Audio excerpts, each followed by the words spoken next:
है। दावेदारी करे नीतीश कुमार और अन्य सरकार है।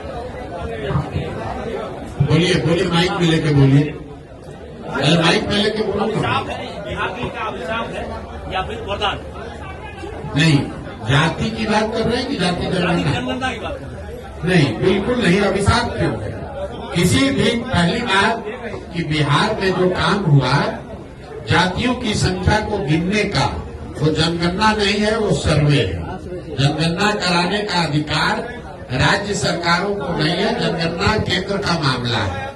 लेकिन उसको आप सर्वे कहिए या जनगणना कहिए, वो सर्वे यहाँ आया, उससे कोई दिक्कत नहीं है।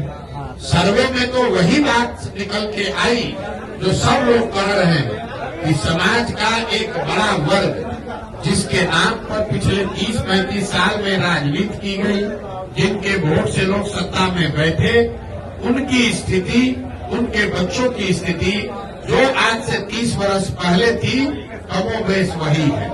जातीय जनगणना सर्वे का जो राजनीतिक फायदा उठाने की लोग कोशिश कर रहे थे, पिछले 1 साल से हम कह रहे हैं इसका कोई राजनीतिक फायदा नहीं हो सकता है। और उसका परिणाम ये है, आप देख लीजिए कि जातिगत जनगणना और सर्वे को देशव्यापी मुद्दा बनाकर भाजपा से लड़ने का दावा करने वाले नीतीश कुमार खुद ही अपना दल छोड़कर भाग गए भाजपा की शरण में। अगर जातिगत सर्वे का कोई चुनावी असर होता तो नीतीश कुमार छोड़कर भागते नहीं। तो ये सीधा दिखाता है, कोई भी सर्वे, कोई भी जनगणना अगर आप करते हैं, समाज के विभिन्न भागों के वर्गों की स्थिति के बारे में अगर सरकार को उसके बारे में बेहतर जानकारी होती है तो उसमें कोई नुकसान नहीं है। लेकिन सिर्फ जानकारी हो जाने मात्र से लोगों की स्थिति नहीं सुधरेगी। ये जनगणना का विषय नहीं है। पूरे देश को मालूम है कि बिहार देश का सबसे गरीब राज्य है। ये जानकारी तो सरकार के पास है, तो उससे क्या यहाँ गरीबी खत्म हो गई? पूरे देश को मालूम है कि बिहार सबसे अशिक्षित और बेरोजगार राज्य है, तो क्या यहाँ उससे शिक्षा की स्थिति सुधर गई? ये तो ऐसे हुआ कि आप पुस्तकालय में, लाइब्रेरी में जाइएगा, आपको सारे किताब रखे हुए, उससे आप ज्ञानी थोड़े ना हो जाइएगा, आपको सही किताब पढ़ना भी पड़ेगा। तो जनगणना से जो स्थिति निकल के आई उससे स्पष्ट है कि बिहार में गरीबी, अशिक्षा, भ्रष्टाचार, भुखमरी बहुत बड़े पैमाने पर है। और जिन वर्गों के नाम पर लालू जी, नीतीश जी ने पिछले 30 वर्ष में राज किया, उन वर्गों के लोगों को इसका कोई लाभ नहीं मिला है। ये बात पहले उनके विरोधी कहते थे। जनगणना कराकर नीतीश कुमार, लालू यादव ने वो कीचड़ अपने आप अपने मुंह पर लपेट लिया। ये स्वीकार कर लिया कि जिन वर्गों के प्रतिनिधित्व की, आवाज की, एम्पावरमेंट की बात कर रहे थे, उन वर्गों को पिछले 30-35 साल में कोई लाभ नहीं मिला।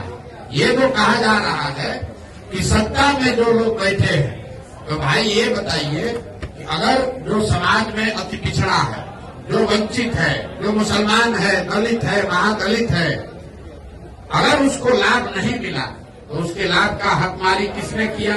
जो लोग सत्ता में बैठे हैं उन्होंने तो किया।